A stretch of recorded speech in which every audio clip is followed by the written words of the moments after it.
चलो present perfect continuous का affirmative पढ़ा दिया गया है। आज निगेटिव पढ़ाने जा रहे हैं। ठीक है, जैसे लिखा है निगेटिव सेंटेंस कुछ लिखाया गया है। इस वाक्य में नए शब्द का प्रयोग होता है। इस वाक्य में नए शब्द का प्रयोग होता है। दूसरा पॉइंट में लिखा है हैज और हैव।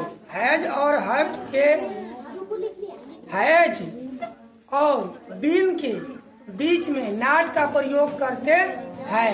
यानी कि जो डबल सहायक क्रिया होती है हैज और हैव और एक बीन लगा देते साथ में, तो उसके बीच में नॉट का प्रयोग करेंगे हम। दूसरा पॉइंट में उसमें मेन वर्ब में आईएनजी का प्रयोग करते हैं।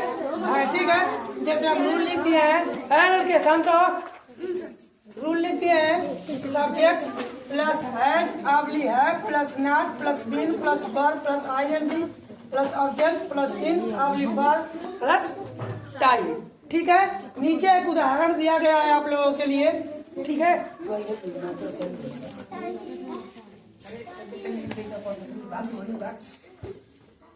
आराम से।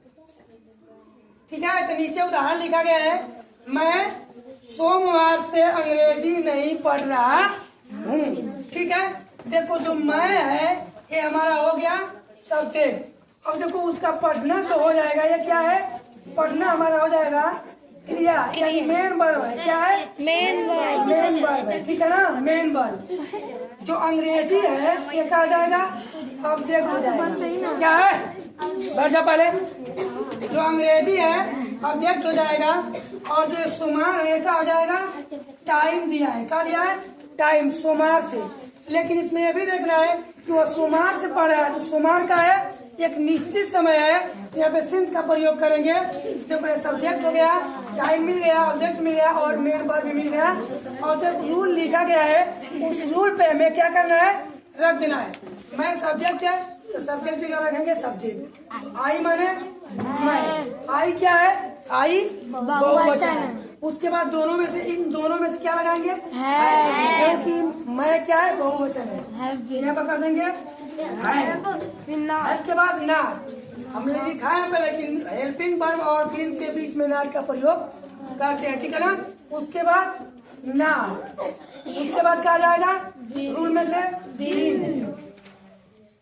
बीन के बाद वर्ब क्या है पढ़ना रीड READ। क्या जोड़ना है IN, क्या आ जाएगा रीडिंग। क्या पढ़ा है क्या पढ़ा है अंग्रेजी। ऑब्जेक्ट हमारा क्या है अंग्रेजी इंग्लिश रहेगा।